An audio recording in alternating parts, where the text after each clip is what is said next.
It was December 15th, 1944, and the Ardennes forest lay silent under a blanket of fresh snow. The war that many believed was winding down had settled into an uneasy quiet along the Belgian frontier. In a barn 6 miles east of Bastogne, Sergeant Jack Morrison sat on a crate of K-rations, watching his men with the careful attention of a man who had learned to measure the weight of silence. The barn smelled of hay and tobacco, of unwashed wool and gun oil. Someone had strung a makeshift clothesline across the rafters where damp socks hung like flags of surrender. In the corner, Private Frank O'Connor struggled with his Browning automatic rifle, cursing under his breath in that thick Boston accent that made even obscenities sound like prayers. Morrison was 28 years old but felt twice that. His face carried the lines of Normandy, of the hedgerows where men had died in ditches for yards of French mud. He had been a teacher once, in another life that seemed impossibly distant.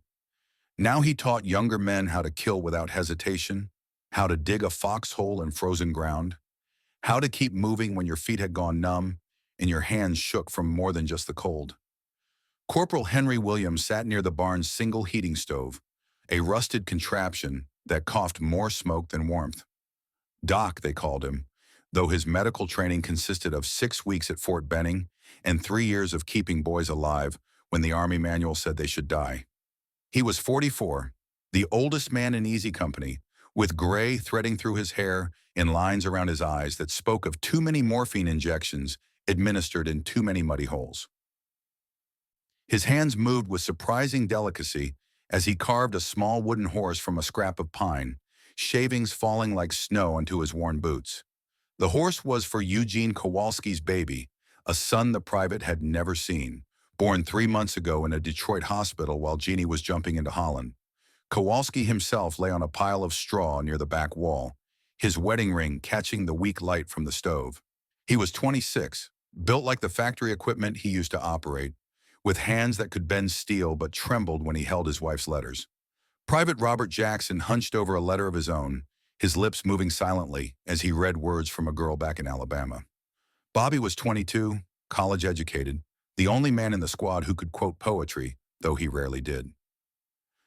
The others called him Professor when they wanted to needle him, Radio when they needed him to work miracles with their temperamental SCR 300. And there, by the barn door on watch duty, stood Private Tommy Chen, 20 years old and still baby-faced despite everything he had seen.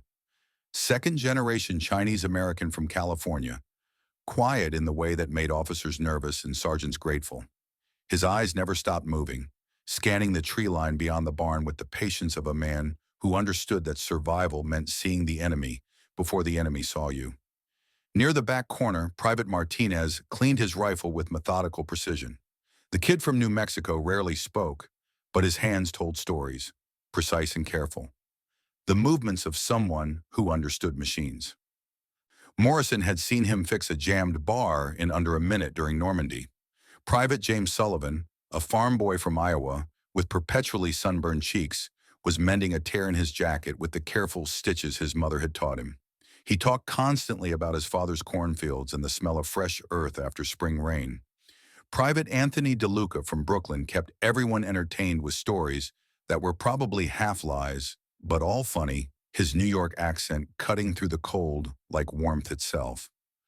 Private William Hayes, a quiet Southerner with a small Bible he read every night, had the kind of steady calm that made men feel safer just being near him.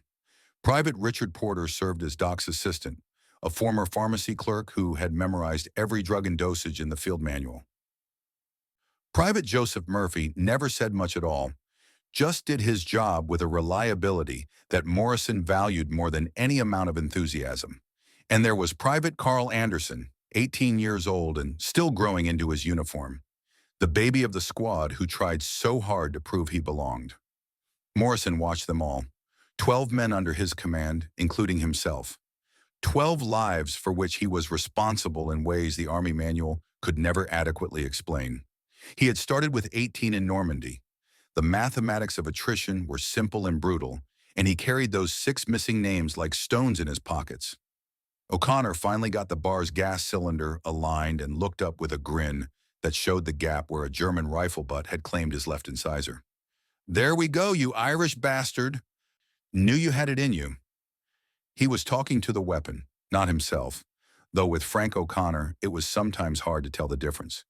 19 years old from Southie, Catholic enough to cross himself before every firefight, but pragmatic enough to loot German dead for cigarettes. The bar was his baby, all 20 pounds of automatic firepower that could saw a man in half at 100 yards. O'Connor, Morrison said quietly, when's the last time you cleaned that gas regulator? The private's grin faltered. Yesterday, Sarge. Morrison said nothing, just waited. The day before yesterday? O'Connor tried again. Show me, Morrison said. O'Connor sighed and began field stripping the weapon. Morrison watched for a moment, then nodded. The kid was learning, slowly but learning. In combat, a jammed bar meant dead friends. Better to spend cold hours in a barn learning than hot minutes dying because you couldn't be bothered. Doc looked up from his carving, eyes meeting Morrison's. No words passed between them, but the old medic's slight nod said enough. The squad was holding together. Morale was decent. No one had cracked yet, though the winter and the waiting had a way of breaking men that German bullets couldn't. Outside, the light was failing. December in Belgium meant darkness by 4:30, and with darkness came the cold that turned breath to fog and made sentries stamp their feet to keep blood moving.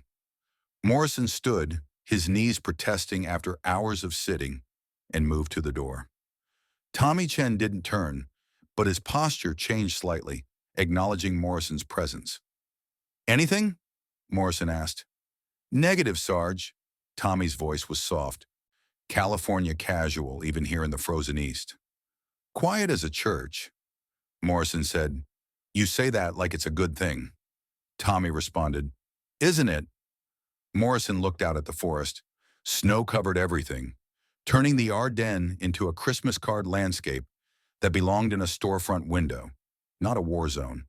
The pine trees stood dark against the white, their branches heavy with accumulated weight, beautiful and treacherous. Perfect country for an ambush, for hiding armor, for concealing entire divisions if you were careful and quiet. I don't trust quiet, Morrison said. Means something's holding its breath. Tommy glanced at him, then back to the trees. You think they're out there? Morrison replied, I think they're somewhere. Question is where and when. 3 days ago, Morrison had filed a report. German patrol activity had increased. Not by much, just enough to notice if you were paying attention. Small reconnaissance elements, probing, watching. The kind of activity that preceded something larger. Battalion had dismissed it. The Germans were beaten, everyone said. Falling back, conserving strength, waiting for the inevitable end. The Ardennes sector was quiet by design, a rest area, a place to rotate tired divisions and integrate green replacements. Morrison had stopped arguing after the second time his concerns were waved away. Officers in warm headquarters didn't want to hear about feelings, about instinct, about the way the forest felt wrong in a way he couldn't articulate. So he had come back to his squad and told them to stay sharp. They trusted him more than they trusted division headquarters anyway. I'm buying you a beer when this is over, Tommy said suddenly. A good one. Not that French piss they serve in Paris. Morrison smiled faintly. I'm holding you to that, Tommy asked. You think it'll be over soon? The war? Morrison considered the question. Hope was dangerous, but so was despair. I think we're winning. I think it'll end. But soon? He shrugged. Define soon. Tommy smiled. Fair enough.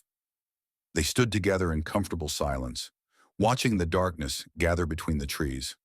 Behind them, the barn was warm, with the sound of men existing, the low murmur of conversation, the scrape of metal on wood, the occasional laugh.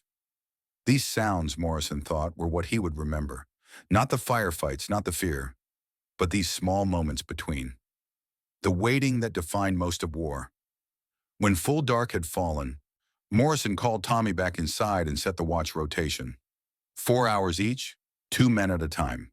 He took first watch himself with Bobby Jackson, letting the younger men sleep while they could. The nights were the hardest when the cold seeped through every layer and your mind played tricks in the darkness. Bobby adjusted the radio, keeping the volume low. Static hissed and crackled, occasionally resolving into fragments of transmission from other units. Nothing important. The usual traffic. Supply requests, position reports, the mechanical language of an army in winter quarters. "You think Tommy's right?" Bobby asked. "About it being over soon?" Morrison didn't answer immediately. He was studying the tree line again, that persistent unease gnawing at him. "You got a girl back home, Bobby?" It wasn't a question. "Yes, Sarge." Bobby's face softened. "What's her name?" Morrison asked. Sarah Mae Pritchard," Bobby replied. "She waiting for you?" Morrison continued. "Says she is," Bobby answered. "Then yeah," Morrison said. "It'll be over soon enough. Has to be." It was a lie, or at least not quite the truth, but Bobby smiled, and that was worth it. Let the kid have his hope.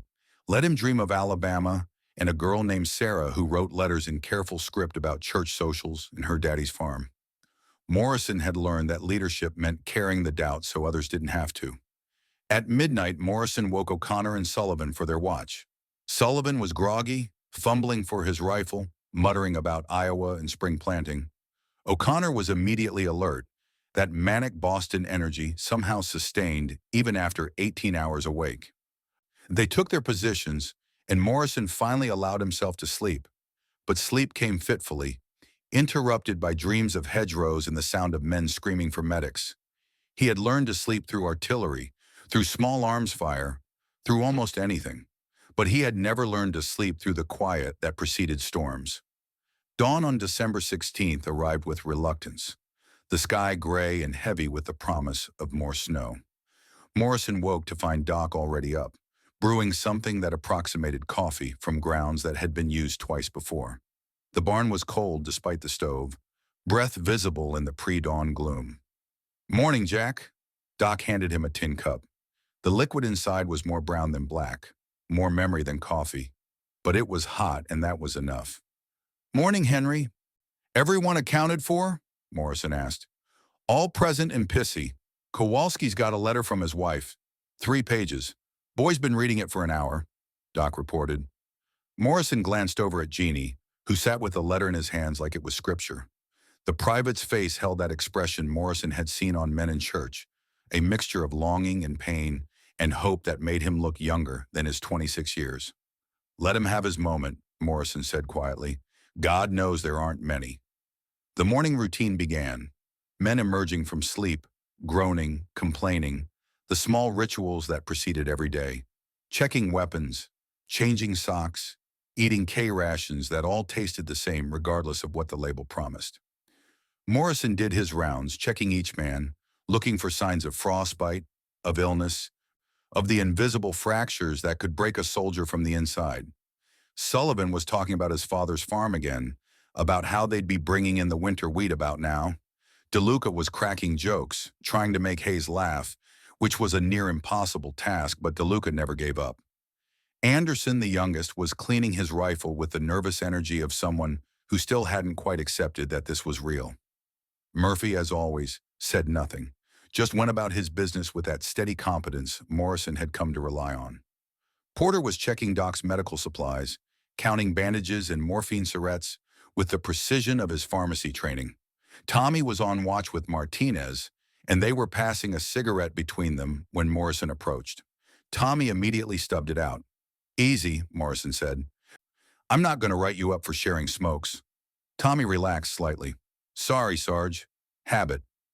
Morrison asked, "Any activity?" Tommy replied, "Negative. Forrest's dead."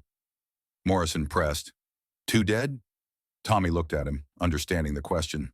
"Yeah, 2 dead. No birds. Haven't heard anything moving since before dawn." Morrison felt the unease crystallize into something sharper. Birds went silent for a reason, either a predator in the area or something that scared them more than predators. He turned, scanning the tree line with new urgency. "Tommy, wake everyone, quietly." Tommy asked, "Sarge?" Morrison ordered, "Just do it." The young private moved quickly, no questions, trusting Morrison's instinct. Within minutes, the barn was alert, men pulling on gear, checking weapons, the easy morning atmosphere replaced by tension. "What's going on?" O'Connor asked, his Boston accent thicker when he was nervous. Maybe nothing, Morrison said, but we're not going to be caught sleeping if it's something. Doc was already packing his medical kit, fingers moving with practiced efficiency. Kowalski folded his wife's letter carefully and tucked it inside his jacket, over his heart. Bobby checked the radio, making sure frequencies were clear. Sullivan crossed himself quickly, lips moving in silent prayer. DeLuca's jokes had stopped, replaced by the focused silence of a soldier preparing for combat. Hayes opened his small Bible, read a verse, closed it, tucked it away. Porter checked Doc's medical supplies one more time. Murphy and Anderson readied their rifles, their movements synchronized after months of fighting together. Morrison moved to the barn door, Tommy beside him. The forest remained still, snow-covered and peaceful in the weak morning light. Nothing moved. Nothing made a sound. It was, Morrison thought, like looking at a photograph. Too perfect. Too staged. "Sarge," Tommy whispered, "you ever get the feeling?" The world exploded. The sound came first, a distant thunder that grew rapidly closer, a roar that seemed to come from everywhere at once. Morrison's brain, trained by months of combat, identified it even as he was diving for cover. Artillery, not a few guns. Hundreds of guns. More guns than he had heard since Normandy. The barn's walls shook. Dust and snow fell from the rafters. Men hit the ground on instinct, hands over helmets, the scream of incoming shells drowning out everything else. The first salvo hit 200 yards short, explosions that sent geysers of frozen earth skyward. The second was closer.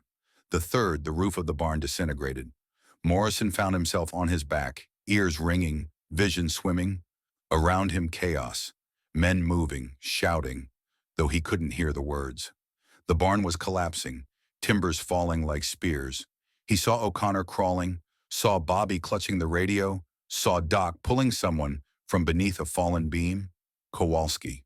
It was Kowalski, trapped from the waist down, face twisted in pain or fear or both.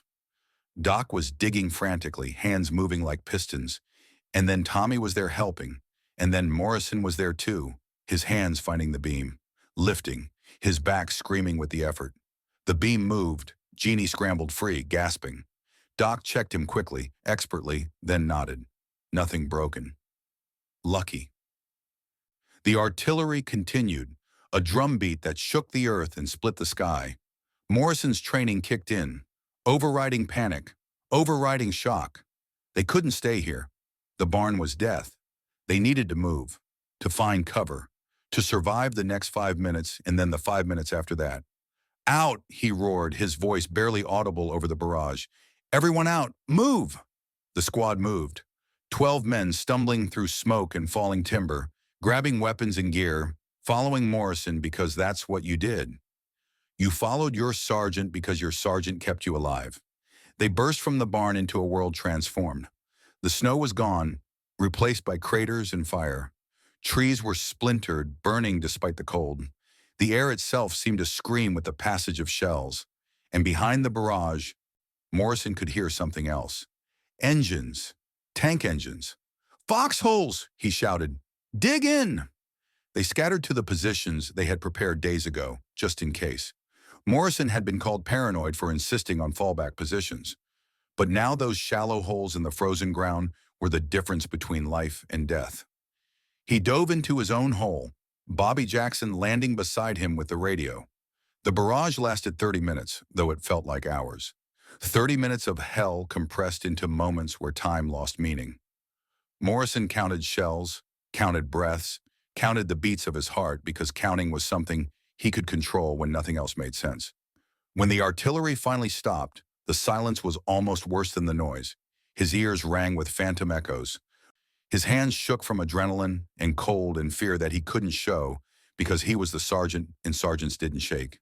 "Sound off," he called. "Report." One by one, voices answered. O'Connor, Doc, Tommy, Kowalski, Bobby, Martinez, Sullivan, DeLuca, Hayes, Porter, Murphy, Anderson. All 12 men accounted for. Alive. Bruised, terrified, but alive. "Radio," Morrison said. "Get me battalion." Bobby fumbled with the handset, adjusting frequencies. Static. More static. Then a voice, distant and broken. Under attack. Multiple sectors. Germans advancing. Say again, Bobby transmitted. Request clarification. The voice responded. All units. Ardennes. Full offensive. The transmission dissolved into white noise. Bobby tried other frequencies, found only chaos. Every unit along the front was calling in, reporting contact, requesting support, asking for orders that no one seemed able to give. Morrison looked at his squad. They were watching him, waiting for him to make sense of this, to tell them what to do. He was 28 years old and a teacher from Ohio, and he had no idea what was happening, except that the quiet he had distrusted had finally broken. All right, he said, his voice steady despite everything. Here's what we know. The Germans hit us with everything they have. This isn't a raid, this is an offensive. O'Connor protested. But they're beaten. Everyone said. Morrison cut him off, not unkindly. Everyone was wrong. Doesn't matter now. What matters is we're in it. So we do our job. We hold this position until we get orders otherwise. Clear? Nods, grim faces. The easy confidence of the morning was gone, replaced by something harder. They were no longer men in a rest area. They were soldiers in combat, and combat was what they knew. The day dissolved into confusion. Reports filtered in through Bobby's radio, fragmentary and contradictory. German armor moving in strength. Paratroopers dropped behind lines. Entire sectors overrun. American units falling back, holding, being surrounded. The maps in Morrison's head, carefully memorized, became useless as the situation changed by the hour. They stayed in their foxholes, watching the forest, waiting for orders that didn't come. At noon, they saw their first German infantry, a probing patrol moving cautiously through the trees. Morrison held his fire. 12 men couldn't stop a division, but they could stay invisible, stay alive, wait for the picture to clear. The patrol passed within 100 yards, close enough that Morrison could see their faces. Young men like his own squad, scared and cold and trying not to die. By evening, the picture was clearer, and it was bad. December 17th brought no improvement. The German offensive was real, massive, and rolling west with terrifying momentum. Morrison's squad was ordered to fall back to Bastogne to join the defensive positions being hastily organized there. They moved through a landscape transformed by war, passing burned-out vehicles and scattered equipment, evidence of units that had been caught unprepared. Sullivan kept looking back toward the barn, toward the peaceful morning that seemed like a lifetime ago. DeLuca wasn't joking anymore. Anderson looked like he wanted to cry but couldn't quite allow himself to. Hayes clutched his Bible in one hand, his rifle in the other, lips moving in constant prayer. Porter stayed close to Doc, as if proximity to the medic would keep him safe. Murphy and Martinez moved together, their silence now weighted with something darker than their usual quiet. Kowalski touched his wife's letter through his jacket every few minutes, like a talisman against death. They reached Bastogne on December 18th, exhausted and filthy, to find the town filling with retreating American forces. Thousands of men, from dozens of different units, all converging on this small Belgian crossroads because it was the only place left to go. The 101st Airborne was taking command, organizing the chaos into something resembling a defense. Morrison reported to an officer he didn't recognize, received his assignment, and led his squad to the northern perimeter. The town was a mess of contradictions. Civilians still lived here, their faces tight with fear. Supply trucks were unloading ammunition and rations. Engineers were laying mines.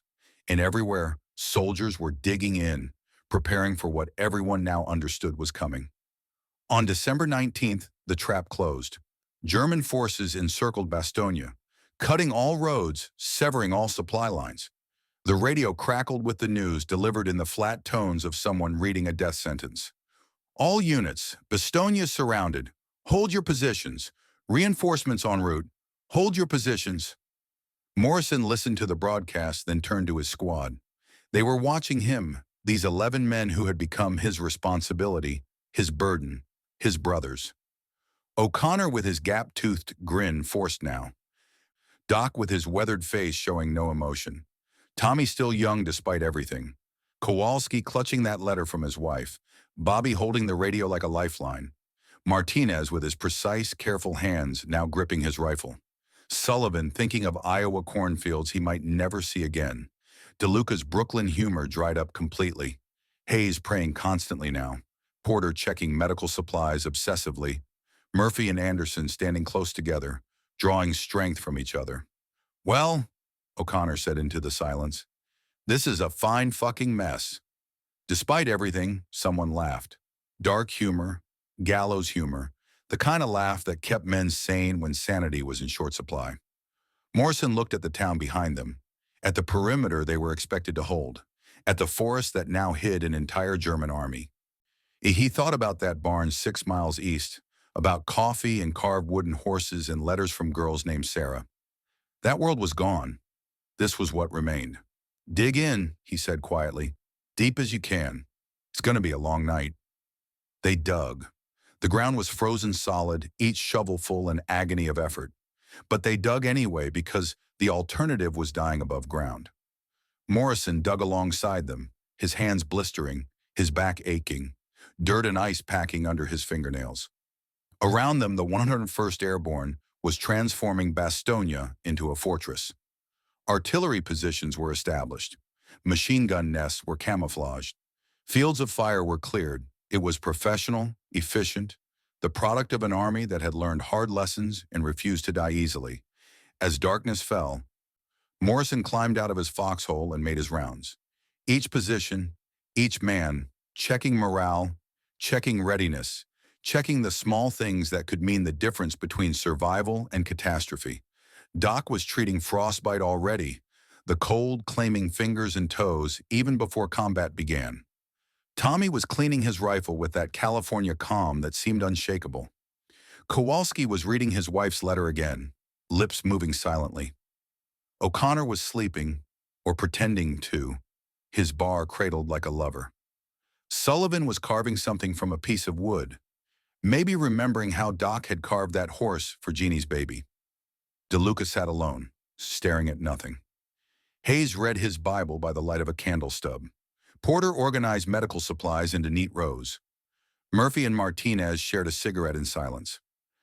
Anderson tried to write a letter home, but his hands shook too much to hold the pen steady. Bobby was at the radio, monitoring the chaos of frequencies. He looked up as Morrison approached. "Sarge, you should hear this." Morrison took the headset, listened. The voice was General McAuliffe, commander of the 101st, speaking to the entire division. His words were simple, direct, devoid of false hope or unnecessary drama. "We're surrounded. That simplifies the problem. We know where the enemy is, everywhere. We hold this town. We hold until Patton arrives. We hold because that's what paratroopers do. Airborne, all the way." The transmission ended. Morrison handed back the headset and looked at Bobby. The young radio man's face was pale but set. "Think Patton's really coming?" Bobby asked. "Has to," Morrison said. "Otherwise, we're having a very short conversation." Bobby pressed, "How long can we hold?" Morrison replied, "As long as we have to." It was not quite a lie, but it was not quite the truth either. They had rations for maybe 3 days, ammunition for one serious firefight, medical supplies that were already running low. Winter was killing almost as many men as Germans, but Bobby didn't need to hear any of that. Bobby needed to believe they could hold, because belief was sometimes all you had. Morrison returned to his foxhole and settled in for the night. The cold was brutal, seeping through every layer, turning fingers and toes numb despite constant movement. Around him, the perimeter was quiet, thousands of men waiting in the darkness, wondering if they would see another dawn. He thought about his squad, about the weight of 12 lives that he carried like a physical burden. 12 men who trusted him to keep them alive, who followed his orders without question, who would die if he made the wrong call. The mathematics of it were simple and terrible. Some of them would not survive this. Statistics and experience told him that. His job was to minimize the losses, to bring as many home as possible, to make the deaths mean something if deaths there had to be. Tommy Chen appeared at the edge of his foxhole, materializing out of the darkness like a ghost. "Can't sleep, Sarge," Morrison said. "Join the club." Tommy slid into the hole, and they sat together in companionable silence. Above them, the stars were brilliant in the winter sky, indifferent to the small dramas of men. Somewhere in that forest, German soldiers were also in foxholes. Also cold, also scared. The thought was oddly comforting. They were all just men in the end, trying to survive until morning. "You think we'll make it?" Tommy asked quietly. Morrison considered his answer carefully. Honesty or comfort, truth or hope. In the end, he chose something in between. "I think some of us will make it. I think we'll fight like hell. I think Bastogne matters, and we're the ones who have to hold it. Beyond that," he shrugged. "We do our job, Tommy. That's all soldiers can do." Tommy nodded slowly. "I'm glad I'm in your squad, Sarge. Means something, you know, that we're together in this." Morrison replied, "Means something to me too, kid." They sat there in the foxhole, two men among thousands waiting for a war that had found them in the frozen heart of Belgium. The night stretched on, cold and clear, pregnant with violence waiting to be born. And in that foxhole, Sergeant Jack Morrison made a silent promise to the men under his command. He would keep them alive. He would bring them through this. He would not leave them behind. It was a promise he knew he might not be able to keep, but it was a promise he made anyway, because that's what sergeants did. They promised the impossible, and then they tried like hell to deliver. The stars wheeled overhead. The cold deepened. And in the darkness, Bastogne waited for the storm to break. December 20th dawned gray and bitter, the kind of cold that made bones ache and breath freeze in the lungs. Morrison woke in his foxhole to find frost coating his helmet, his hands so numb he could barely grip his rifle. Around him, the perimeter stirred slowly, men emerging from fitful sleep like corpses resurrecting. The first thing he noticed was the silence. No artillery, no gunfire, just the muffled quiet of snow and the distant sound of men coughing, stamping feet, trying to restore circulation to frozen limbs. It was the kind of silence that preceded something worse. Doc Williams was already moving along the line, checking each man, his medical bag looking thinner than it had yesterday. He stopped at Morrison's foxhole, his breath forming clouds in the frigid air. "Morning, Jack, if you can call it that." Morrison asked, "Casualties?" Doc replied, "Nothing I can't handle yet. Frostbite mostly. Jenkins from 2nd Squad lost 2 toes during the night. Didn't even know it till he tried to walk." His voice was matter-of-fact, clinical. "We're going to start losing men to the cold faster than to Germans if this keeps up."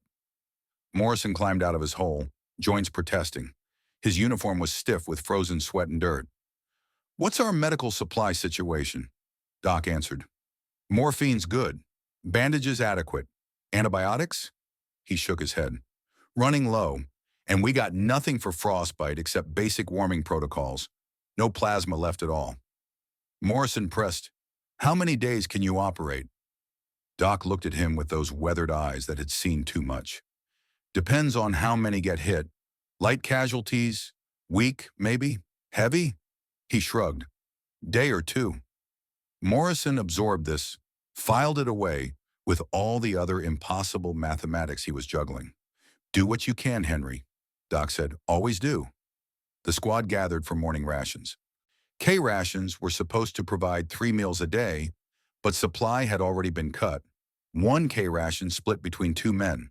Coffee made from grounds used 3 times. Cigarettes hoarded like gold. O'Connor tried to heat his ration over a small fire made from scavenged wood, his fingers shaking from cold. "Jesus, Mary, and Joseph, what I wouldn't give for my ma's cooking right now. Sunday pot roast, potatoes, actual bread," Kowalski said quietly, staring at his ration tin like it was an insult to food everywhere. "My wife makes this pie, cherry pie, uses her grandmother's recipe, real butter in the crust." He closed his eyes. "I can almost taste it." Bobby offered, "Sarah makes cornbread, yellow as sunshine, serves it with honey butter." His voice was distant, dreamy. "Said she'd make me a whole pan when I get home." Tommy Chen smiled faintly. "My mom does this pork dish, 5 spice, serves it with rice so white and fluffy it's like clouds. Been dreaming about it since Normandy." Martinez spoke for the first time that morning, his voice soft. "My abuela makes tamales. Christmas tamales every year. Red chile, pork, masa so good it melts on your tongue." Sullivan added, "My pa's wife makes a stew, beef and potatoes and carrots from our garden, serves it with fresh bread she bakes in our wood stove. Morrison listened to them talk about food, about home, about lives that existed in another universe. This was good. This kept them human. Men who dreamed about cherry pie and cornbread weren't men who had given up. My mom makes this terrible casserole, he contributed. Green bean, cream of mushroom soup, those fried onion things on top. Worst thing you ever tasted, he smiled. I'd kill a German with my bare hands for a plate of it right now. They laughed. Dark, tired laughter, but laughter nonetheless. These moments, Morrison thought, were what kept squads together.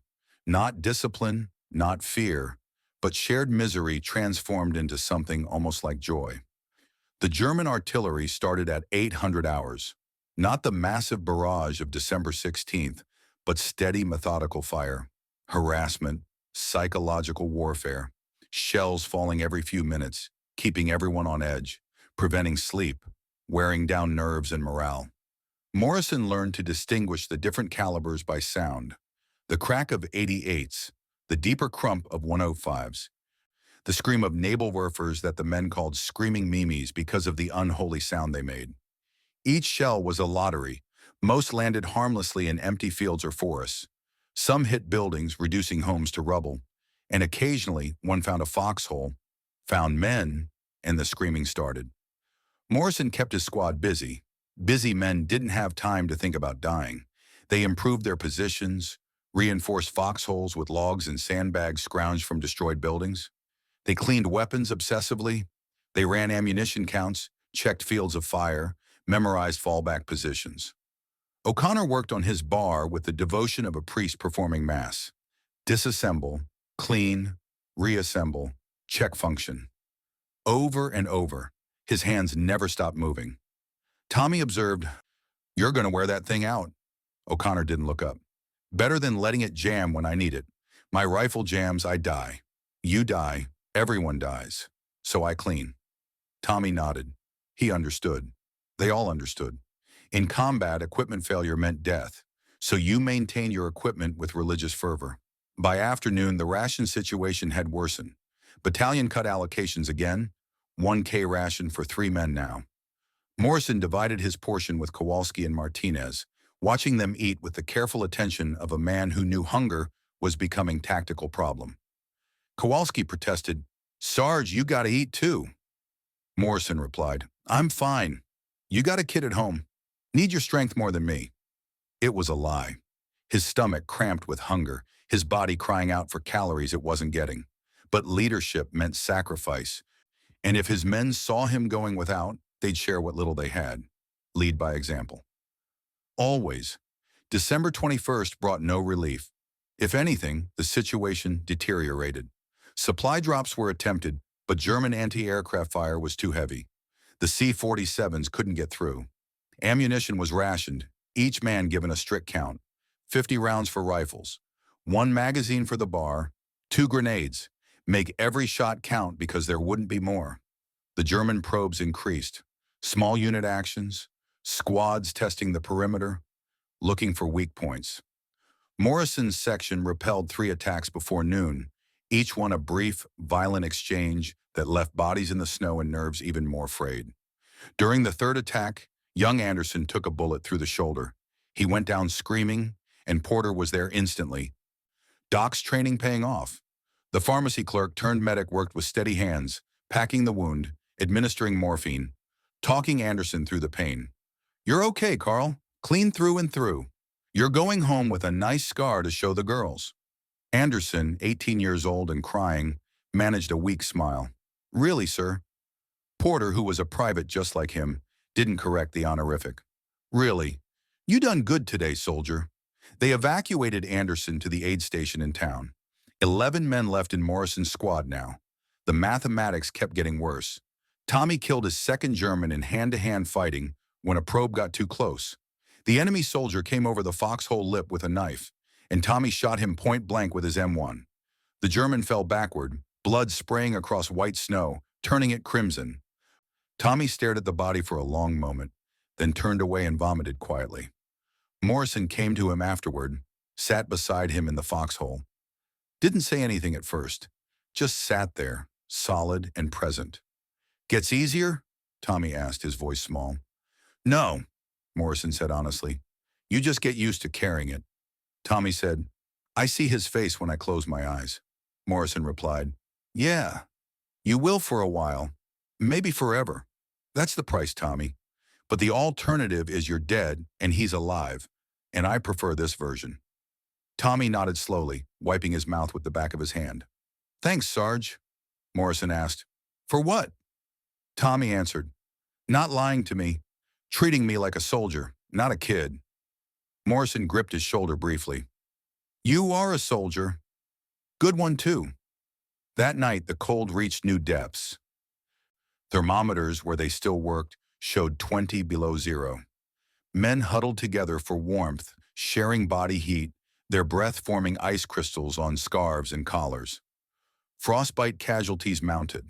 Doc worked steadily, methodically, amputating blackened fingers and toes with a field knife, and no anesthetic beyond whiskey. Morrison made his rounds, checking each position. He found O'Connor and Sullivan in their hole, pressed against each other, both shivering despite their shared warmth. How you holding up? Morrison asked. O'Connor's teeth chattered. Can't feel my feet, Sarge. That bad or good? Morrison said, Bad. Start moving them. Both of you. Keep the blood flowing. He stayed with them for 10 minutes, making them wiggle toes, flex ankles, anything to prevent the creeping death of frozen tissue. When he was satisfied they weren't going to lose anything vital, he moved on. Bobby was at the radio, listening to the chaos of frequencies. He looked up when Morrison approached, his face haggard in the dim light of the radio's glow. Anything? Morrison asked. Bobby replied, Same story everywhere. Everyone's surrounded or falling back. Germans are pushing hard. He hesitated. Sarge, you think Patton's really coming? Morrison had been asked this question a dozen times in the last 2 days. Each time he gave the same answer because it was the only answer he had. Patton's coming. We just got to hold till he gets here. Bobby pressed, How long? Morrison said, Long as it takes. It wasn't much of an answer, but Bobby seemed to draw strength from it. He nodded and returned to the radio, his young face set with determination that would have looked more at home in a classroom than a frozen foxhole in Belgium. Kowalski was reading his wife's letter again, lips moving silently. Morrison had seen him read it perhaps 50 times now. 3 pages worn soft from handling, creases forming along the folds. The private noticed Morrison watching and looked up, almost guilty. Sorry, Sarge. I know I should... Morrison interrupted. You should keep reading it. Keep that anchor. Keep that reason. That's what gets you through. Kowalski asked, You got someone back home? Morrison thought of his mother, of the small house in Ohio, where she waited for letters that came irregularly. My mom, she was a teacher too, before she retired. Taught me everything I know about keeping kids in line. He smiled faintly. Turns out those skills translate pretty well to the Army. Kowalski smiled too, then looked down at the letter. I'm scared I'll never see my boy, that he'll grow up without knowing his father. Morrison said firmly, Then we make sure you get home. That's the plan. We hold, Patton comes, we go home. You get to meet your son. Simple. Nothing about it was simple, but sometimes men needed simple, needed something to believe in beyond the immediate horror of cold and fear and death. The 22nd of December dawned with a different kind of tension in the air. German artillery had intensified overnight, pounding the town with systematic fury. Buildings that had survived previous bombardments collapsed into rubble. Fires burned despite the cold, sending columns of black smoke into the gray sky. Morrison was checking his position when Bobby came running, the radio handset clutched in his hand, his face alive with something Morrison hadn't seen in days. Hope. Sarge, you got to hear this, Bobby exclaimed. Morrison took the handset. The voice on the other end was crisp, authoritative, unmistakably General McAuliffe. To all units of the 101st Airborne, at 11:30 hours today, German command sent us a surrender ultimatum. They said we were surrounded, cut off, without hope of relief. They demanded we surrender to avoid unnecessary bloodshed. Morrison felt his squad gathering around, drawn by Bobby's excitement. They listened, every man holding his breath. McAuliffe continued, I sent them our reply. One word, nuts. A pause. Then McAuliffe's voice again, harder now, carrying across the frozen perimeter to thousands of paratroopers. We're not surrendering. We're not withdrawing. We're staying. We're fighting. Airborne holds. Airborne always holds. That is all. The transmission ended. For a moment, silence. Then O'Connor let out a whoop that startled crows from nearby trees. Did he just tell the Germans to go fuck themselves? DeLuca, his Brooklyn humor returning for the first time in days, laughed. In so many words, yeah, Doc said. And he was grinning. Actually grinning. His weathered face transformed. The old man's got balls. Morrison felt it too. That surge of something primal and fierce. Pride. Defiance. The knowledge that they weren't victims waiting to be rescued, but soldiers choosing to stand and fight. McAuliffe's single word had changed something fundamental. They weren't holding because they had to. They were holding because they chose to. You hear that, boys? Morrison said, his voice carrying.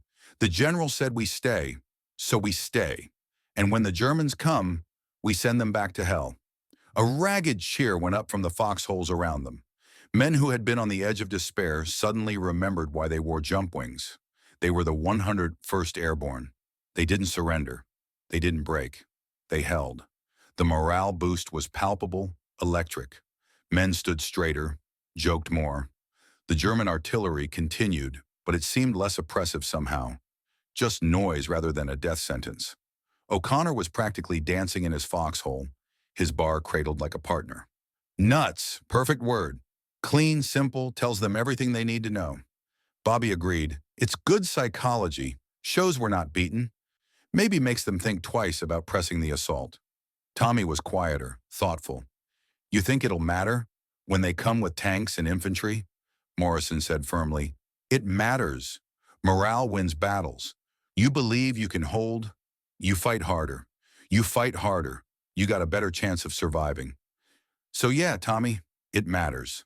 Sullivan crossed himself and smiled for the first time in days. Hayes actually closed his Bible for a moment to join the celebration. DeLuca cracked a joke about German officers and got actual laughs. Murphy and Martinez exchanged rare grins. Even the losses, Anderson wounded, the constant cold, the gnawing hunger, seemed more bearable after that single word. Nuts. A rejection so absolute it became its own form of attack. That afternoon brought the first good news in days. The weather cleared briefly, and the sound of aircraft engines rumbled overhead. C-47 transports, dozens of them, flying through German anti-aircraft fire to drop supplies. Morrison watched from his foxhole as the sky filled with parachutes. White canopies billowing like flowers, drifting down carrying ammunition, rations, medical supplies. Everything they desperately needed. The sight was so beautiful it hurt to look at. Go, he ordered. Grab what you can. The squad scrambled from their positions, running through snow toward the nearest containers. German artillery tried to bracket the drop zones, but the supplies were already falling. Morrison reached a container, broke it open, found K rations and ammunition, and blessed, precious cigarettes. They hauled everything back to their position like pirates with treasure. Actual food, actual bullets. Actual hope delivered from the sky. Doc received medical supplies and actually laughed, a sound Morrison hadn't heard in a week. Morphine, bandages, sulfa powder. It's like Christmas came early. They ate that night. Not much, but more than they'd had in days. The K rations tasted like the finest meal Morrison had ever eaten. Around him, his squad ate slowly, savoring every bite, their faces showing something like contentment. O'Connor raised his canteen in a toast. To the Air Corps! Brave bastards flew through hell to drop this. The others echoed, to the Air Corps! Drinking water that tasted like victory. Sullivan said a prayer of thanksgiving. Hayes read from his Bible about manna from heaven. DeLuca joked that the Air Corps probably dropped the good stuff on officers first. Porter organized the medical supplies with meticulous care. Murphy and Martinez shared a cigarette and actually smiled. Kowalski read his wife's letter again, but this time his face held more hope than longing. December 23rd was quiet, eerily so. German artillery slackened. No probes came against their position. Morrison didn't trust it. Quiet meant the enemy was planning something. He doubled the watch, kept everyone on edge, waiting for the hammer to fall. It fell on Christmas Eve. Morrison had been dozing in his foxhole when the first sounds reached him. Voices, German voices, singing. He came instantly alert, his hand finding his rifle. But the voices weren't close. They were distant, drifting through the frozen forest. Christmas carols. The enemy was celebrating. "You hearing that?" Tommy whispered from the next hole. Morrison replied, "Yeah." Tommy said, "Silent Night. They're singing Silent Night." Morrison listened. The same song they had sung in the barn a lifetime ago. The same words in a different language, carried on winter air between men trying to kill each other. The irony was almost unbearable. O'Connor said from somewhere in the darkness, "War's fucked up." Morrison agreed, "Yeah, it really is." They spent Christmas Eve in their foxholes, eating K rations that had been painstakingly hoarded, sharing cigarettes, trying to remember what peace felt like. Someone found cookies in a supply drop, Red Cross packages meant for Christmas. They divided them carefully, each man receiving 2 cookies. Morrison ate his slowly, making them last, tasting sugar and something that might have been chocolate and definitely was memory. Kowalski took out his wife's letter again, but didn't read it. Just held it, staring at the stars visible through breaks in the clouds. "First Christmas away from home," he said softly. "My boy is 4 months old today. 4 months, and I haven't held him once."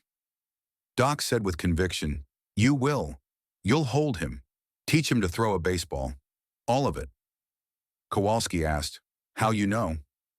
Doc replied, "Because I'm going to make sure you survive long enough to do it. That's my job, Jeannie, keeping you boys alive." It was a promise that couldn't be guaranteed, but it was a promise made with complete sincerity, and that mattered more than certainty. Midnight passed. Christmas Day arrived with no fanfare, no celebration, just the endless cold and the knowledge that somewhere out there, Germans were preparing to attack. The assault came at dawn. Morrison heard them before he saw them. Engines, tank engines, the distinctive rumble of panzers grinding through snow. Then voices, commands in German, the clank and rattle of equipment. He gripped his rifle, checked his ammunition for the 100th time, and waited. The attack hit the northern perimeter with massive force. Tanks and infantry, coordinated assault, designed to break through and split the defenses. Morrison's squad was right in the path. "Here they come!" someone shouted. Gray figures emerged from the tree line, advancing in waves. Behind them, a Panzer IV, its long gun traversing, looking for targets. Morrison aimed carefully, squeezed the trigger, saw a German soldier drop. Around him, his squad opened fire, their weapons creating a desperate din. The bar hammered steadily.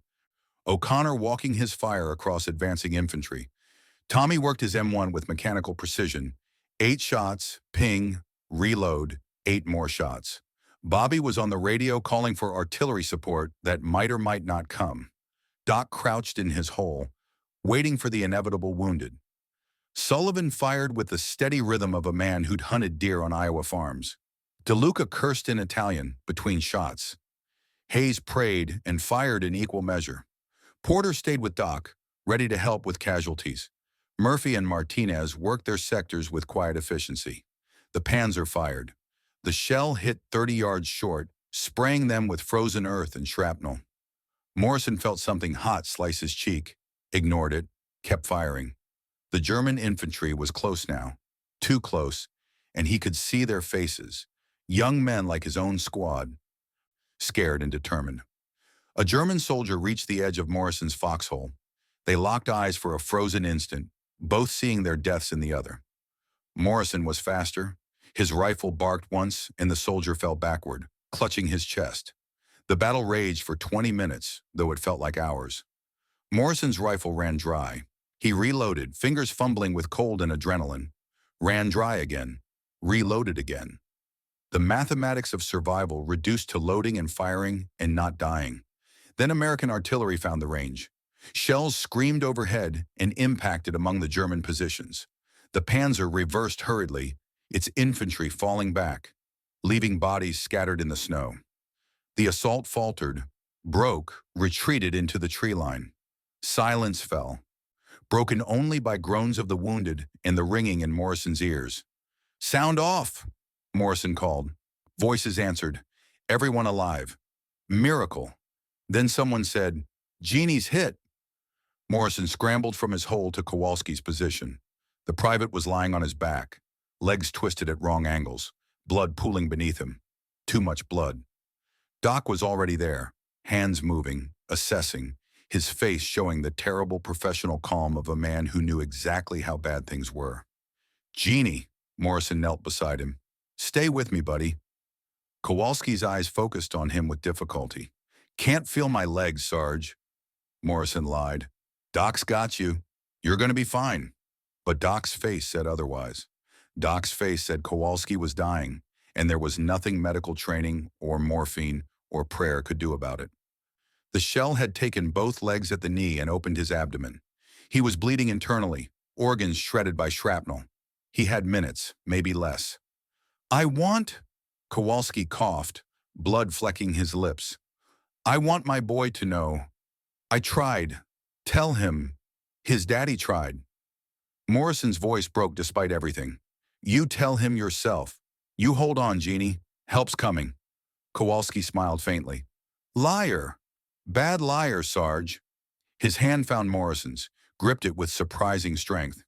"Take care of the boys. Get them home." Morrison promised. "I will. I promise." Kowalski's eyes drifted to Doc. "You too, old man. Get these idiots home safe." Doc said quietly, "On my honor." Kowalski looked at the sky, at the gray clouds that promised more snow. His breathing became labored, rattling. "Tell my wife. Tell her I loved her. Tell my boy." "His daddy was a good soldier," Morrison said. "You were. You are. Best soldier I know." Kowalski died holding Morrison's hand, his last breath forming a small cloud of vapor that dissipated in the frozen air. His eyes remained open, staring at nothing, and Morrison reached up to close them with fingers that shook. They buried him 2 hours later in frozen ground, wrapped in his shelter half. Doc carved a simple cross from wood, wrote Kowalski's name and rank. Morrison kept the dog tags and the letter from his wife. Someone would need to write to her. Someone would need to explain. He didn't know how to explain this. The squad gathered around the grave. No chaplain available, so Morrison spoke what words he could remember from funerals he'd attended a lifetime ago. Words about courage and sacrifice, and how Genie would be remembered. The words felt hollow and inadequate, but they were all he had. O'Connor was crying openly, tears freezing on his cheeks. Tommy stood rigid, his jaw clenched. Bobby stared at the ground. Doc, weathered and worn, looked older than ever. Sullivan's Iowa farm seemed impossibly distant now. DeLuca had no jokes. Hayes read from Psalms. Porter helped Doc fill in the grave. Murphy and Martinez stood together, their silence heavier than any words. When it was done, they returned to their positions. There was nothing else to do. The war didn't stop for grief. The Germans would attack again. They needed to be ready.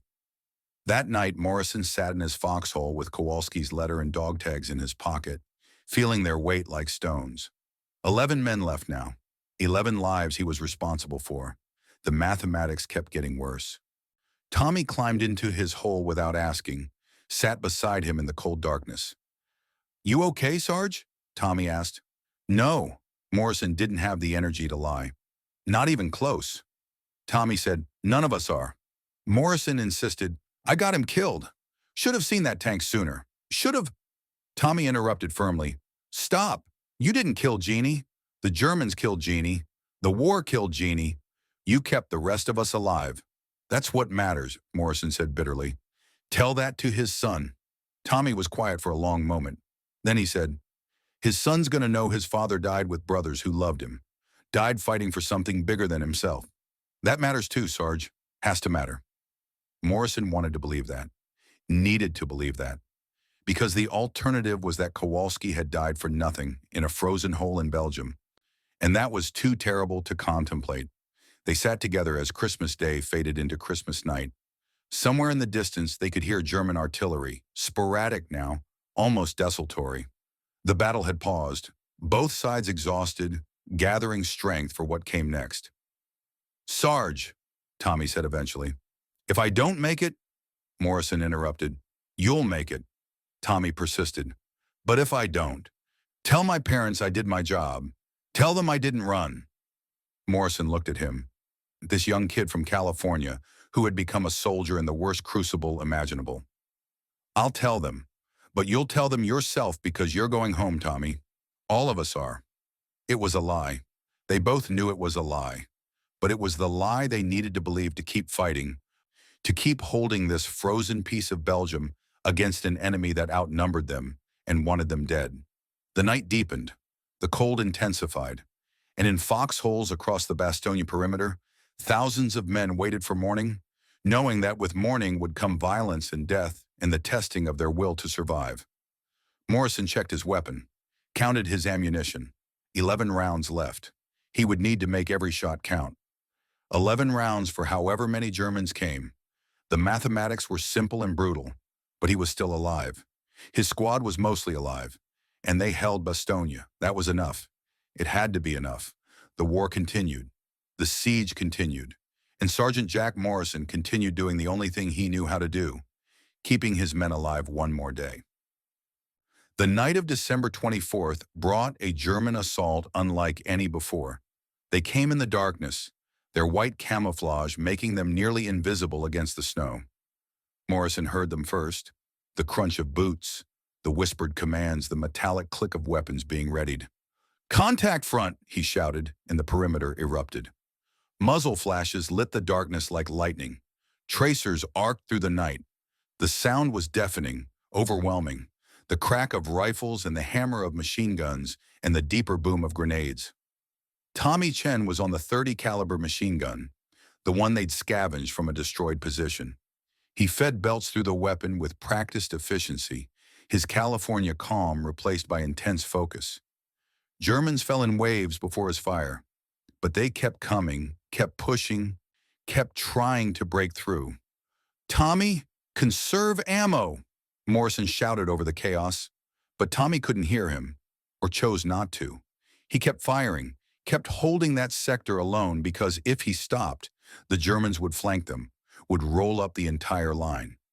Morrison saw it happening, saw Tommy making the choice every soldier dreads and some must make. The private was sacrificing himself so the others could live. "Tommy, fall back!" Morrison screamed. This time Tommy heard. He looked back over his shoulder, and Morrison saw his face clearly in the muzzle flash. The kid was smiling. Actually smiling, that California sunshine breaking through even here, even now. "Can't, Sarge," Tommy shouted back. "They'll flank you." Then he turned back to his gun, and Morrison watched helplessly as wave after wave of Germans tried to overwhelm that single position. Tommy killed 30 men that night, maybe more. He fired until his barrel glowed red, fired until the ammunition belt ran out. Then he grabbed his M1 and kept fighting. When the rifle clicked empty, he drew his pistol. When the pistol ran dry, he picked up his entrenching tool and met them with steel. Morrison tried to reach him, tried to fight through to that position, but Germans were everywhere, and by the time he broke through, it was over. Tommy Chen lay in his foxhole, surrounded by German dead, a bayonet through his chest, but his own knife buried in his killer's throat. His eyes were open, staring at the stars. Morrison knelt beside him, his hands shaking, and gently closed those eyes. "You held them, kid," he whispered. "You held them." He took Tommy's dog tags, took his letter from his mother, and fell back to the perimeter. The Germans had been stopped, but the cost was written in the snow. Tommy's body still lay there in no man's land, 20 yards from their position. German snipers controlled that ground now. They would retrieve him after, if there was an after. The squad was down to 10 men when dawn broke. Morrison, Doc, O'Connor, Bobby, Martinez, Sullivan, DeLuca, Hayes, Porter, and Murphy. Tommy was gone. Kowalski was gone. Anderson was wounded out. They had started with 12 just days ago. Now 8 were dead or gone, and the mathematics kept getting worse. But they had held. Through Christmas Eve and into Christmas morning, they had held. The German assault had broken against their position like a wave against rocks. It was a victory measured in survival, and survival was all that mattered now. December 25th passed in a blur of exhaustion and vigilance. The Germans probed twice more, but without the fury of the night assault. American artillery was finding its range now, making it costly for the enemy to mass. The skies remained clear enough for resupply drops. Food and ammunition fell from heaven, though never quite enough. Each man ate 1K ration that day, one meal, but it was better than nothing. That evening, as the sun set on Christmas Day, the squad gathered in Morrison's foxhole. All 10 of them, cramped together, sharing what warmth they could. O'Connor still had his bar, though ammunition was precious. Doc still had his medical kit, though supplies were dwindling. Bobby still had the radio, though the batteries were dying. Sullivan carved something from wood with numb fingers, maybe a cross to mark Tommy's grave when they could reach it. DeLuca tried to crack a joke, but it fell flat. Hayes read from his Bible about shepherds and angels, his southern accent gentle in the darkness. Porter checked Doc's supplies one more time. Murphy and Martinez sat together, their silence now weighted with loss. "We're going to make it," Morrison said, though he wasn't sure he believed it anymore. "Patton's coming. We just got to hold a little longer." The men nodded, but nobody spoke. Words seemed inadequate. They had lost brothers. They had buried friends. They had fought until they had nothing left to give, and then kept fighting anyway. What was there to say that hadn't been said in blood and sacrifice? December 26th arrived with a peculiar quality of light, the sun breaking through clouds for the first time in days.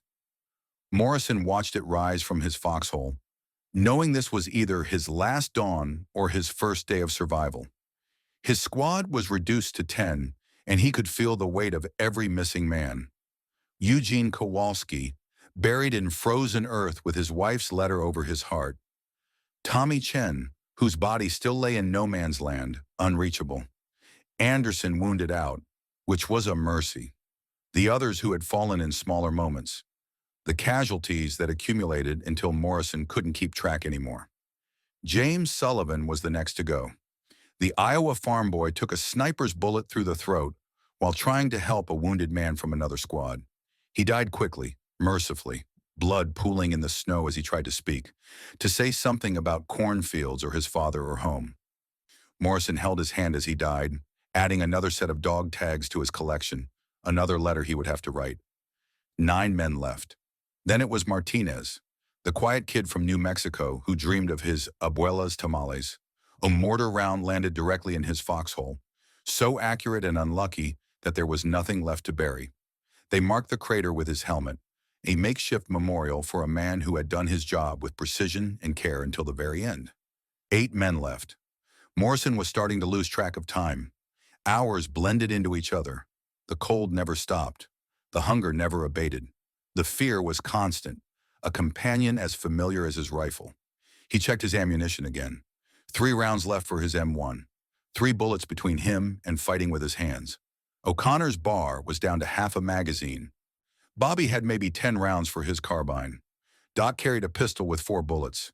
They had scavenged German weapons from the dead, but ammunition for those was equally scarce. "This is it," O'Connor said quietly.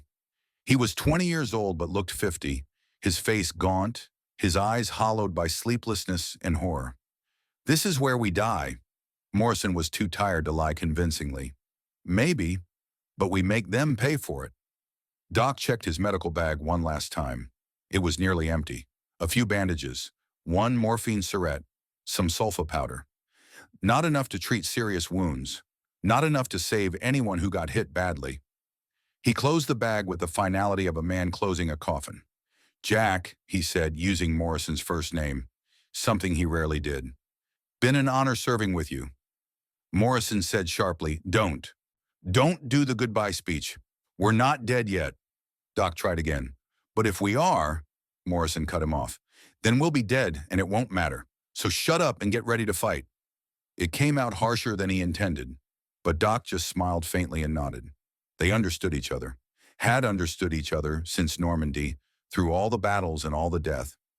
Some bonds didn't need words. Bobby was at the radio, though the batteries were nearly dead and transmissions had become sporadic. He looked up at Morrison with young eyes that had aged decades in 2 weeks. Sarge, I'm getting something. Faint. Sounds like tanks? American tanks? Morrison felt something stir in his chest. Not quite hope.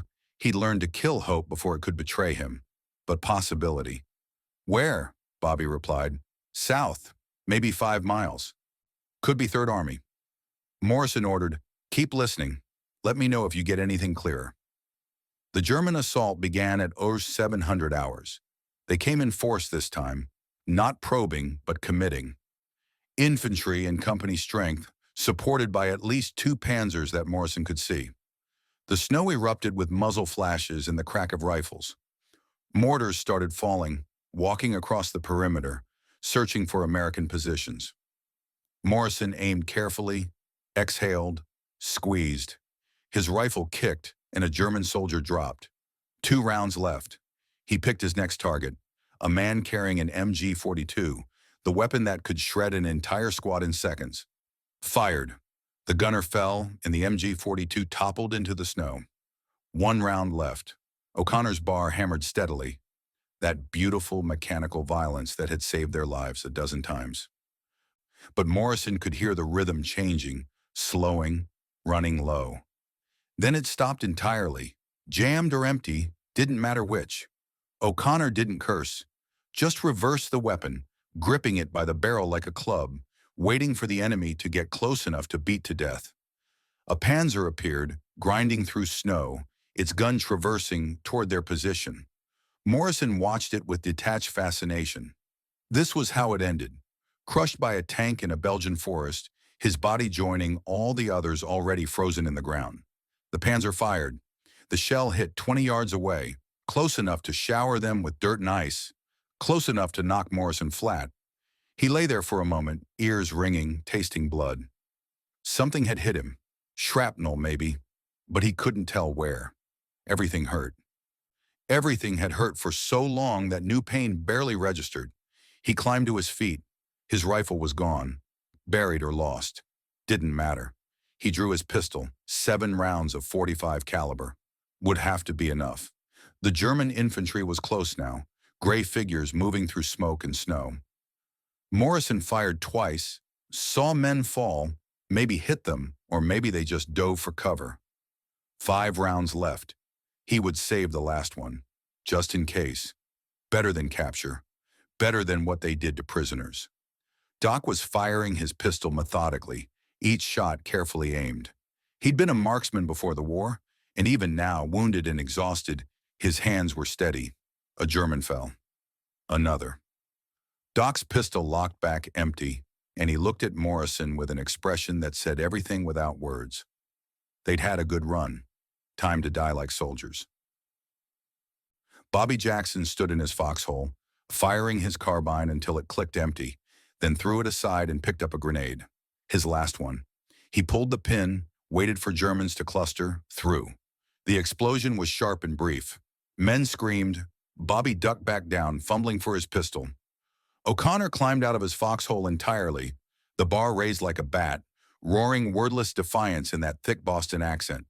He was magnificent and insane, and Morrison knew he was watching a man embrace his own death with fury and pride. "Frank, get down!" Morrison shouted, but his voice was lost in the chaos. A German soldier raised his rifle. Morrison was too far to intervene, his pistol out of range. He watched in slow motion as the German aimed at O'Connor. Watched the private charge anyway, fearless or beyond fear. Watched and waited for the shot that would kill his friend. The shot didn't come from the German. It came from behind them, an American rifle, the distinctive crack of an M1. The German fell. Then more shots, a whole volley, and suddenly the Germans were falling back, retreating, running. Morrison turned, disoriented, trying to understand. Tanks. American tanks. Not the distant rumble Bobby had heard, but the immediate thunder of Shermans, 3 of them, crashing through the German positions like the fist of God. Infantry followed, fresh troops, men who hadn't been starved and frozen and pushed to the breaking point. The 4th Armored Division, Patton's boys. The relief had arrived. Morrison stood there, pistol hanging loose in his hand, watching the impossible become real. The Germans were running. Actually running. Their assault broken by the sudden appearance of American armor.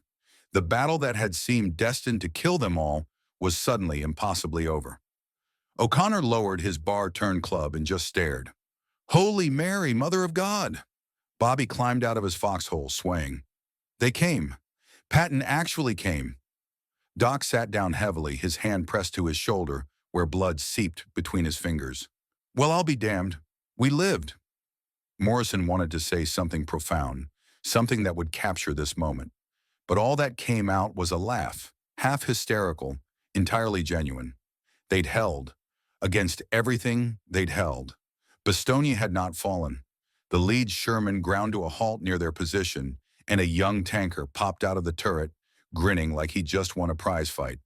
You boys okay? Morrison looked at him. At this clean-faced kid who hadn't spent 7 days in hell and wanted to laugh again, or maybe cry. Instead, he just nodded. Yeah, we're okay. It was a lie, but it was the lie you told when the alternative was admitting you were broken. The relief of Bastogne unfolded like a fever dream. More tanks arrived, more infantry, supply trucks with food and ammunition and medical supplies. The perimeter, which had been a thin, desperate ring of exhausted men, suddenly swelled with reinforcements. Medics came through treating wounded, and Morrison directed them to Doc first. The old medic protested, but Morrison overruled him. You've been taking care of us for a week, Henry. Let someone take care of you. They took Doc away on a stretcher, still protesting, and Morrison watched him go with something like relief. At least one of them would definitely survive. That was something. That was more than nothing. O'Connor sat in his foxhole, the bar across his knees, staring at nothing. Morrison sat beside him. We made it, Frank. O'Connor's voice was flat, dead. Yeah. Where's everybody else? Morrison didn't have an answer for that. The question hung between them, unanswerable and terrible. Bobby was reunited with his radio equipment, fresh batteries and new gear, but he just sat there holding the handset, not transmitting. Morrison understood. What was there to say? What words could capture what they'd endured? A captain from the 4th Armored found Morrison an hour later. Clean uniform, confident bearing, everything Morrison no longer was. Sergeant Morrison? Easy company. 101st? The captain asked. That's me, Morrison replied. Need you to report to battalion. Casualty counts, after-action report, standard procedure. Morrison stood slowly, his body screaming protest. Every joint ached. Every muscle was tight with cold and tension. He'd been in this position for so long, he'd forgotten what standing straight felt like. Casualties, he said. Right. What do you need to know? The captain consulted a clipboard. Easy company deployed to Bastogne with 187 men. We're trying to account for everyone, Morrison repeated. 187. The number seemed impossible. Had there really been that many? The captain asked, how many from your company are still combat effective?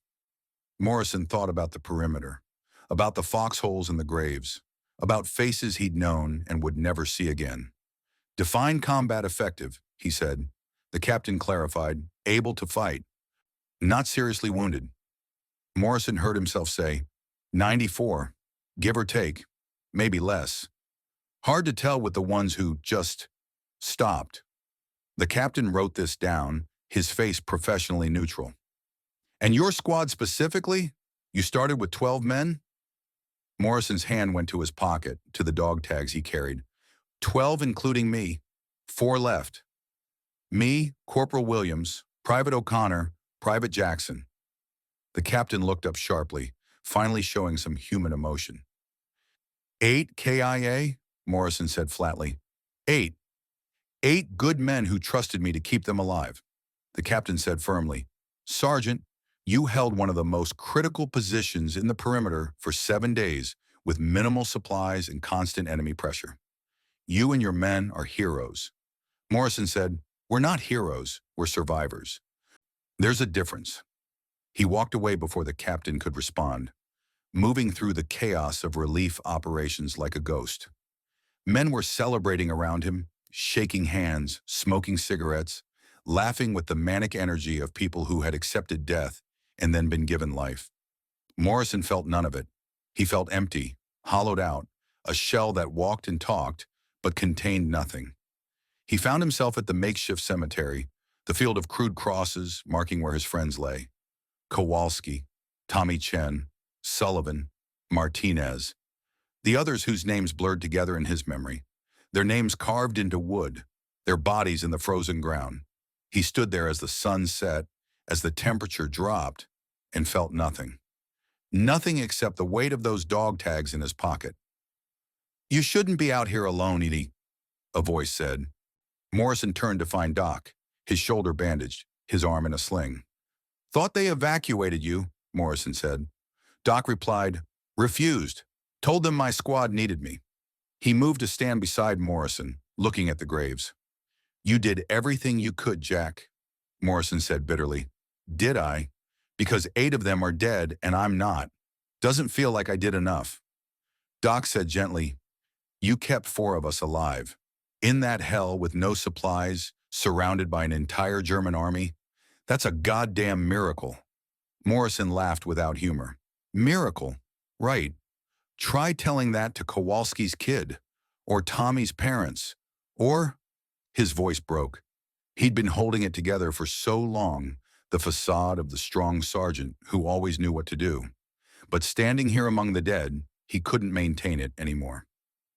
"Jack," Doc's voice was firm but kind, "you didn't kill them. The Germans killed them.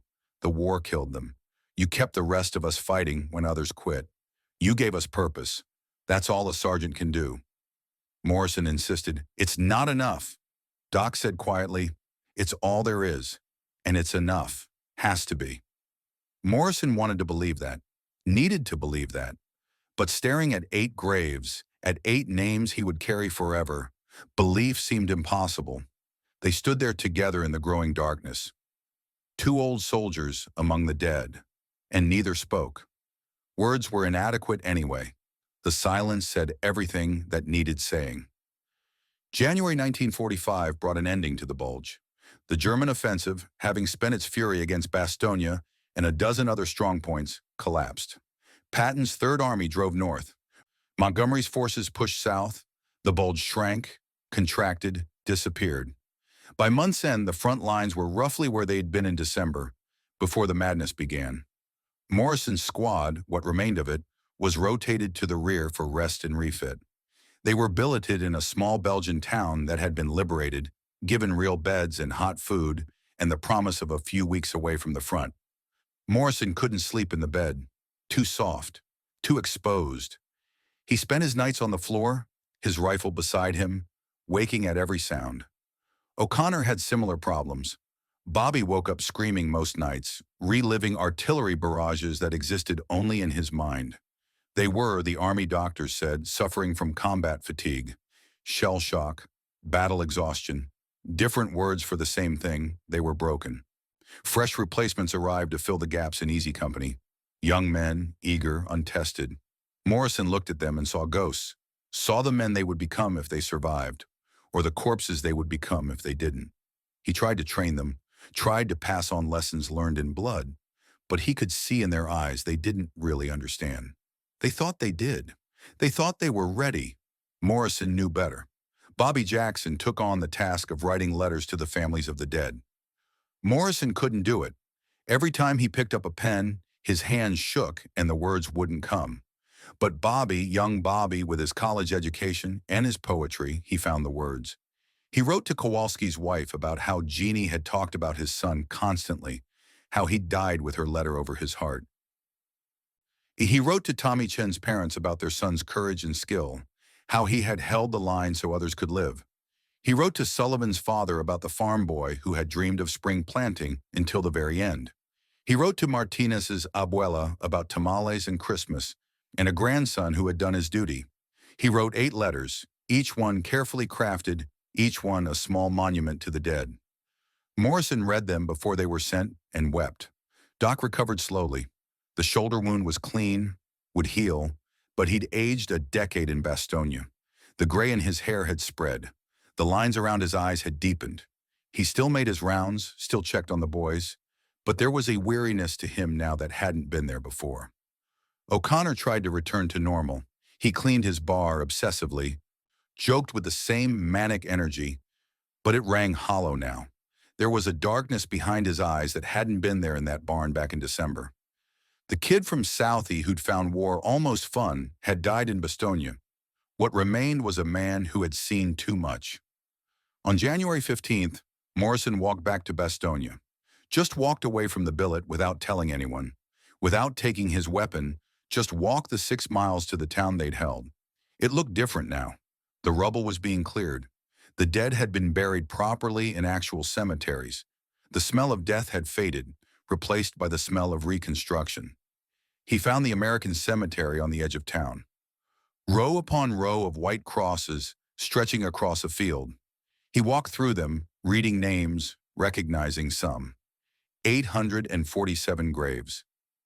Each one a man who had held Bastogne. Each one a brother. He found the section where his squad lay. 8 crosses in a row.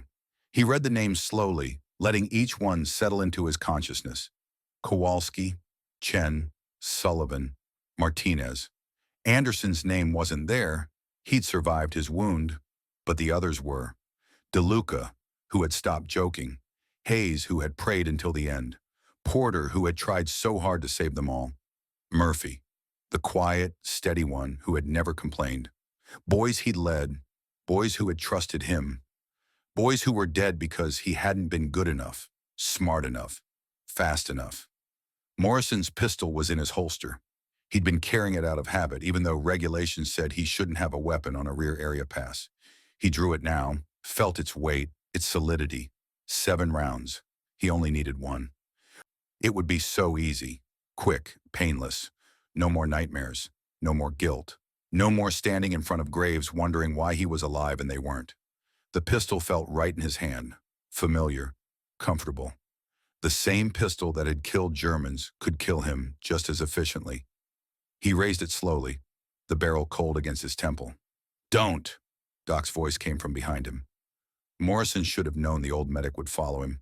Should have known Doc would understand where he was going and why. "Go away, Henry," Morrison said. "Can't do that, Jack." Doc moved closer, his voice calm, conversational. "Put the gun down."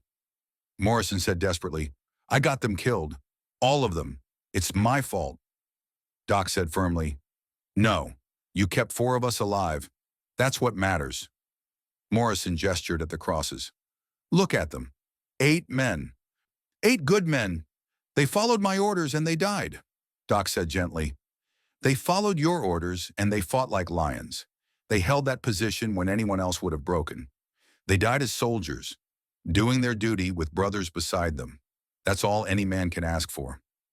Morrison's voice cracked. "It's not enough. It's not enough, Henry." Doc stepped closer, within arm's reach now. "Jack, you think Kowalski would want this? You think Tommy would? They died so you could live. You gonna spit on that sacrifice?" Morrison whispered. "They should be alive and I should be dead." Doc said quietly, "Maybe, maybe not. God or fate or whatever made a different choice. But if you pull that trigger, you're not just killing yourself. You're killing every memory of them you carry, every story, every lesson they taught. You're the one who remembers how Kowalski read that letter 50 times, how Tommy threw up after his first kill, how Sullivan talked about cornfields. You die, all that dies too." Morrison's hand shook. The gun wavered. Doc continued softly, "They trusted you to lead them in life, trust you to honor them in death, writing letters to their families, training new men so maybe they'll survive what you survived. Living. That's how you honor the dead, Jack. By living." The pistol lowered slowly. Morrison's arm fell to his side, the weapon hanging loose. He stood there among the graves and finally let himself break. The tears came hard and hot, months of grief and guilt and horror pouring out. He sank to his knees in the snow, the pistol falling from numb fingers, and wept like a child. Doc knelt beside him, his good arm around Morrison's shoulders, holding him while he shattered. The old medic didn't speak, didn't offer platitudes or comfort, just held on, solid and present, an anchor in the storm. When Morrison finally stopped crying, when he'd emptied himself of everything he'd been holding, he felt lighter. Not healed, he would never be healed. Not truly, but able to carry the weight again. The guilt would always be there. The nightmares would always come, but he could bear it now. He could live with it. "Thank you," he whispered. Doc said simply, "Anytime. That's what brothers do." They walked back to the billet together, two old soldiers supporting each other. Morrison left his pistol at the cemetery. He wouldn't need it anymore. He'd found a better way to fight the darkness. The next day, Morrison began writing letters. Not just to families of the dead, though he wrote those too, each one an agony of finding words for the unfindable, but letters to the dead themselves, private correspondence that would never be sent, but that helped him process what had happened. He wrote to Kowalski about his son, about what the boy would be like, about how he'd tell him stories of his father's courage. He wrote to Tommy Chen about California and the pork dish his mother made, and how Tommy had become a soldier without losing his humanity. He wrote to Sullivan about Iowa and cornfields and the father who was waiting. He wrote to Martinez about tamales and abuelas and Christmas traditions that would continue. He wrote 8 letters, one for each man, and burned them ceremonially, sending them to wherever the dead went. O'Connor found him one night during this ritual and simply sat down beside him, watching the letters burn. "Think they can read them? Wherever they are?" O'Connor asked. Morrison admitted, "I don't know, but I need to believe they can." O'Connor was quiet for a moment. "Yeah, I've been thinking about going home. When the war's over, opening a bar maybe. Call it Tommy's Place or something. Somewhere veterans can come and not have to explain. Not have to justify. Just be." Morrison said, "That's a good idea, Frank." O'Connor asked, "You'll come visit? When we get home?" Morrison corrected, "If I make it home." O'Connor insisted, "When? When we make it home. We didn't survive Bastogne to die somewhere else." Morrison wanted to believe that, wanted to trust that they had a future beyond the war. Maybe they did. Maybe Doc was right and they owed it to the dead to keep living, to make their sacrifice mean something. February brought orders. Easy Company was being sent back to the front. The war continued, grinding eastward toward Germany. Morrison led his squad, the remnants and the replacements, with the same steady competence he'd always shown. But something had changed. He was more careful now, more cautious, not reckless with their lives. Every decision weighed against the memory of 8 graves in a Belgian cemetery. They fought through Germany, crossed the Rhine, saw the concentration camps and understood with terrible clarity what they'd been fighting against. The war ended in May, victory in Europe, and Morrison survived to see it. When he finally boarded the ship home, Doc and O'Connor and Bobby beside him, he stood at the rail watching Europe fade behind them. Bastogne was back there somewhere. The cemetery, the graves, the ghosts he would carry forever. "Think we'll ever come back?" Bobby asked. Morrison thought about that, about the boys buried in Belgian soil, about promises made in frozen foxholes, about duty that transcended death. "Yeah," he said finally. "Yeah, we'll come back." The years between war and remembrance were not easy ones. Morrison returned to Ohio, to his mother's house and the teaching job that waited. But standing in front of classrooms of children, he saw only the faces of his squad. 8 empty desks that would never be filled. Tommy's careful attention, Kowalski's determination, Sullivan's optimism, Martinez's precision. The others all gone, all haunting the spaces between lessons about history and mathematics. He quit after 1 semester. Couldn't bear to be responsible for children when he'd failed the boys under his command. He worked construction instead, physical labor that exhausted his body if not his mind. Drank too much. Married a woman who tried to understand the nightmares, the sudden panics, the way he couldn't sleep in beds or trust the quiet. She couldn't understand. How could she? And they divorced 5 years later. No children. Morrison couldn't bear the thought of bringing life into a world that had taken so much. The only constants were the letters he wrote, to Tommy's parents every Christmas, to Kowalski's widow on her son's birthday, to families of the dead, keeping them alive in memory because that was all he could do. And the reunions, every 5 years, where 4 old soldiers gathered to remember 8 young ones. Doc went back to Texas, became a nurse at a VA hospital, spent 40 years caring for broken veterans because he couldn't save his own squad. He saw the same haunted eyes in patient after patient, the same invisible wounds that no morphine could heal. Never married. The boys were his family, the living ones he tended, and the dead ones he carried. He kept that wooden horse he'd carved for Kowalski's baby, never sent it, couldn't bring himself to. It sat on his desk at the hospital, a reminder of promises unkept and lives unlived. O'Connor opened his bar in Southie Tommy's Place, named for the kid who never made it home. It became a sanctuary for veterans, a place where you didn't have to explain the nightmares or justify the silences. The walls were covered with photographs, 12 young paratroopers in a barn, Christmas 1944, all of them still alive in that frozen moment. O'Connor drank too much but never alone. Died at his bar in 2003, surrounded by brothers exactly as he would have wanted. They found him in the morning, slumped over the bar, Tommy Chen's dog tags clutched in his hand. Bobby went to college on the GI Bill, became a professor of literature, married Sarah, who had waited like she promised, had 3 children, 6 grandchildren, wrote a book about Bastogne that won awards he didn't care about. The only award that mattered was surviving long enough to tell the story, to make sure the dead weren't forgotten. He dedicated the book to 12 men, listing all their names, even Anderson, who had survived. The dedication read simply, "For the boys who held." 4 men living borrowed time, time bought with 8 lives. And every year on December 26th, they called each other. Didn't say much, didn't need to. Just, "I'm still here and so am I." And the unspoken understanding that they were counting down to the day they could finally join their brothers. The reunions were quiet affairs. No grand celebrations, no public ceremonies. Just 4 old men gathering in hotel rooms or quiet restaurants, drinking coffee that was never quite as good as what Doc had brewed in that barn, and talking about the boys. Remembering the jokes, the fears, the small moments that made them human. O'Connor would laugh about Sullivan's earnest farm boy optimism. Doc would recall Martinez's precise hands.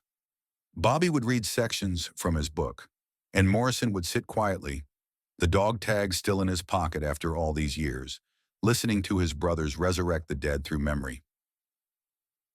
They never talked about their own accomplishments, their own lives. Those seemed less real somehow than those 7 days in December 1944. Everything after was epilogue. The real story had ended in the snow. 1985 marked the 40th anniversary. Time to go back. Morrison was 68 now, gray and weathered, his body bearing the aches of age and old wounds that never quite healed. Doc was 84, moving slower but still sharp, still carrying that medical bag in his mind. O'Connor was 59, running that bar he'd dreamed of in frozen foxholes.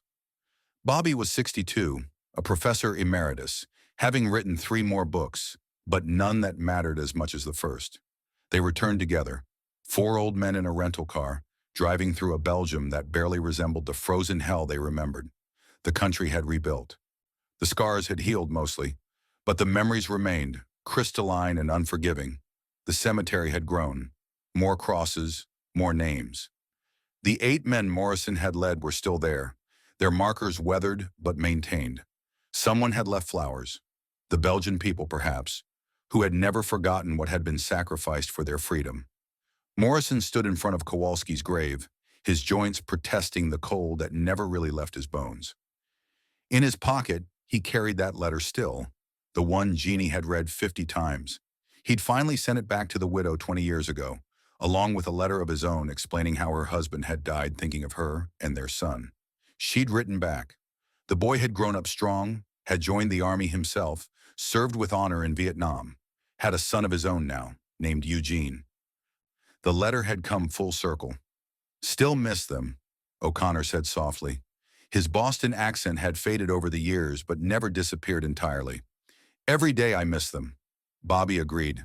Me too. Still dream about them sometimes. About that barn. About before everything went to hell. Doc didn't speak. Just stood there, head bowed, paying respects to the boys he'd tried to save and couldn't. His medical bag was long gone, but Morrison knew the old medic still carried it in his mind. Still counted the ones who had died despite his best efforts. A young Belgian couple approached hesitantly, a small boy between them. The father spoke in careful English. "Excuse me, are you American veterans?" Morrison nodded. The man continued. "We wanted to thank you. Our grandparents, they were here during the siege. They said American soldiers saved them, shared food even when they had none, protected them." The woman knelt down to her son's level. "These men are heroes, Pierre. They fought for our freedom." The boy, maybe 6 years old, looked at them with solemn eyes. Then he straightened, brought his small hand to his forehead in a salute that would have made any drill sergeant proud.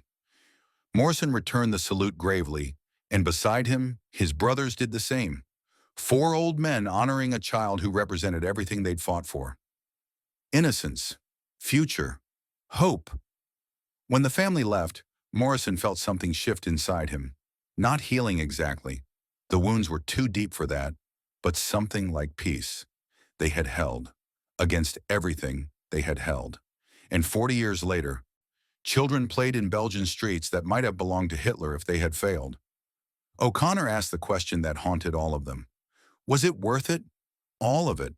The cold, the fear, the men we lost. Was it worth it? Morrison looked at the graves, then at the town beyond, at children playing and couples walking and life continuing.